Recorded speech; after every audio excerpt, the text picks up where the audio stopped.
The World of Outlaws have lifted the restrictions on their sprint car drivers. Well, at least for a week anyway. We'll dive in today to talk about what this means and who could take advantage. Plus, we'll talk PA Speedweek, Summer Nationals, a busy stretch for XR, the World of Outlaws late models, and more. Let's go.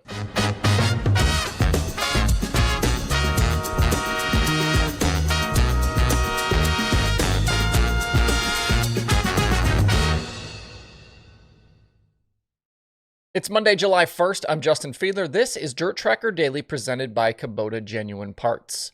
Keep your Kubota equipment running at its peak performance with Kubota Genuine Parts filters.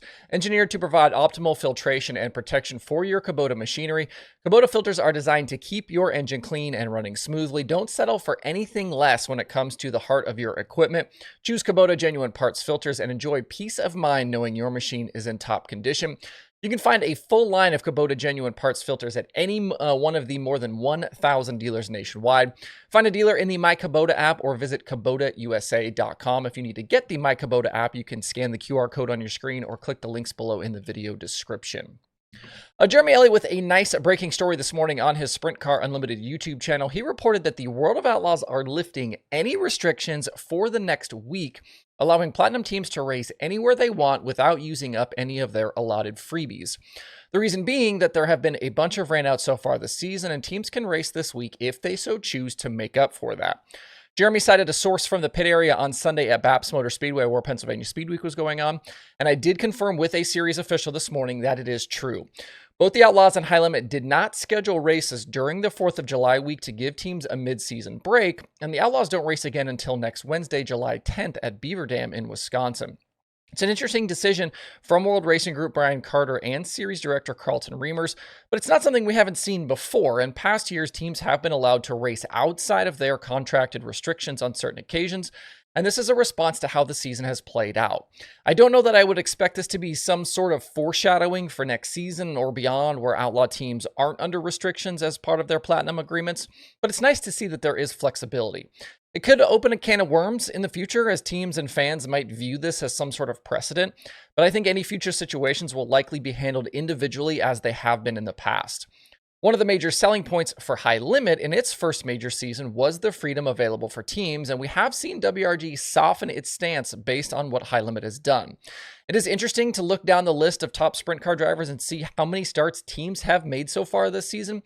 Jacob Allen leads all drivers with 47 sprint car appearances in 2024, while Sheldon Haudenschild and Donnie Schatz are on the low end for the big teams, with each having only made 31 starts.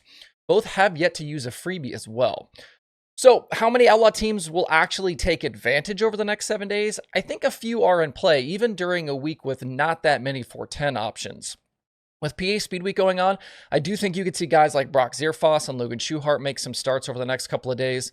And from there, the other likely opportunity is Knoxville on Saturday. I know a few outlaw and high limit teams are heavily considering it, as I've spoken to a few in the last couple of days. I did see here just a little bit ago as well that Corey Eliason is going there. I think a guy like Gio Scelzi would make sense with their team based in that area. Maybe Buddy Kofoid as well. Remember, the Roth 83 that he drives is based in that Knoxville area. The only other races that would make sense to me are maybe the Power Eye shows at Lake Ozark for some of the guys further down the list.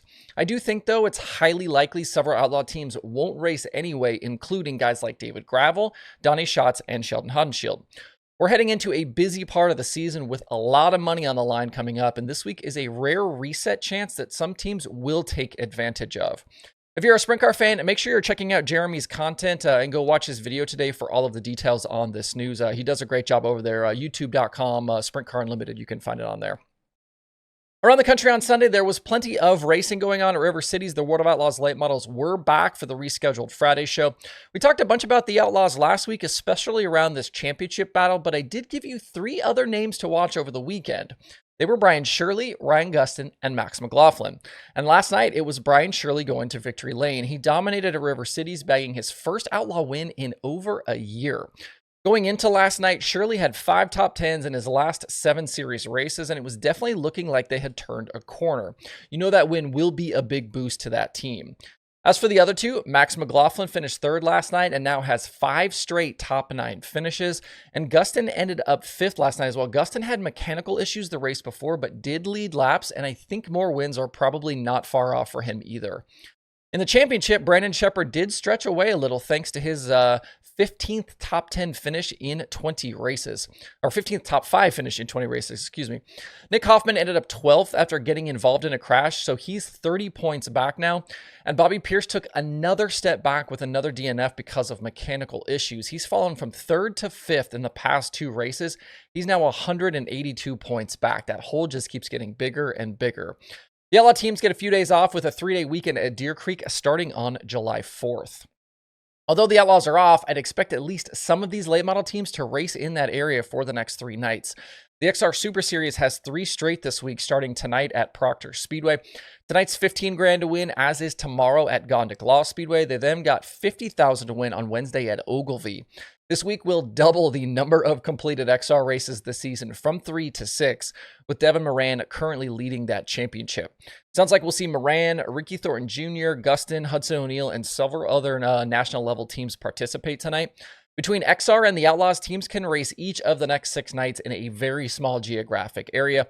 Lucas is back Friday with a trip to Ohio on tap. At Red Hill last night, Tyler Erb completed week 3 of the Summer Nationals with his 7th win of the season. He topped Jason Fager and Dylan McCowan. Those 3 keep finding their way to the top of these results. Fager did win the week 3 title, so that's now 2 weekly championships for him.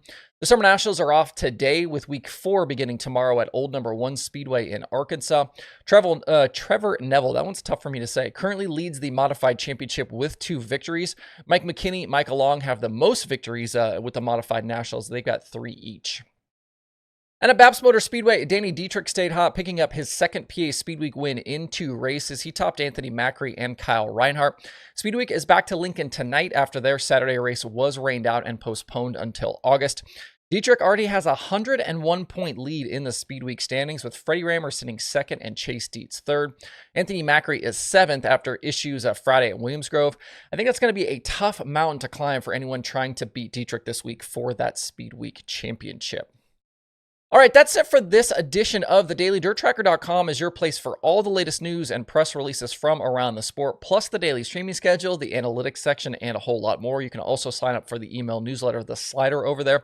I know I mention this pretty regularly, but if you are a rider, if you are a content creator, and you would like to get your riding in front of a whole bunch of dirt racing fans, let me know. I would love to feature you in the slider. I pay for any submissions. Reach out to me via DMs on social media or shoot me an email at info@dirtracker.com. I hope you guys have a great Monday out there. We will see you right back here tomorrow.